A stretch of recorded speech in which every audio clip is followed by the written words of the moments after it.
Childhood Experience Part 2. Swimming. Naranasan niyo na bang mag-swimming? Mag-swimming sa drum o di kaya sa batya? Kasi nung bata pa ako ay madalas akong babad dito.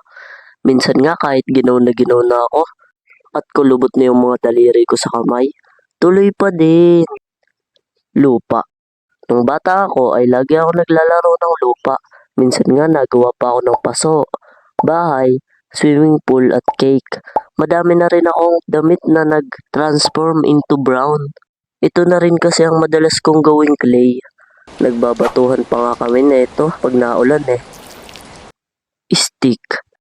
Naranasan nyo na bang makakita ng stick na hugis espada? Kasi ako, lagi akong naghahanap ng stick sa bakuran namin. Kung ano-anong hugis nga nahanap ko dun eh. May hugis pellet gun, shotgun, kutsilyo, at iba pa. Minsan nga nagawa pa ako ng boomerang. Tapos pag ihahagis ko na, hindi na to nabalik. Kaya lagi akong pagod dun kakahabol eh. Saranggola. Naranasan nyo na bang gumawa ng saranggola? Yung tipong ilang oras ang ginugol mo sa paggawa nito at pagdidesign. Tapos nung papaliparin mo na, ay ikot lang ito ng ikot. Pero hindi ako sumuko nun. Gumawa pa rin ako ng gumawa hanggang sa makagawa ako ng saranggolang hindi umiikot. At ito rin ang unang saranggolang lumipad na nagawa ko. Sobrang saya ng feeling ko nun. Talagang kahit mainit ang panahon ay tuloy pa rin ako sa pagpapalipad kasi tuwang-tuwa ako. Tuwalya.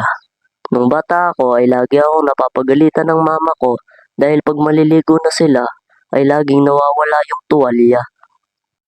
Tapos makikita na lang nila akong nagtatatakbo habang nakatali ang tuwalya sa liig ko. Nagmamalo Superman pa nga ako nun eh. Natalon pa nga ako sa matataas na lugar at iniisip ko na lumilipad ako. Nakatulog sa sala. Naranasan nyo na bang makatulog sa sala? Yung tipong paggising mo sa umaga ay nasa kwarto ka na. Paano kaya ako nakarating dito? Yung tipong mapapatanong ka na lang sa mama mo kung paano ka nakapunta sa kwarto. Ma, paano ako napunta sa kwarto? Binuhat ka ng papa mo. Isa na rin itong patunay na mahal tayo ng mga magulang natin. Dahil imbis na gisingin tayo para pumasok sa kwarto, ay binuhat na lang tayo para hindi maabala ang ating pagtulog.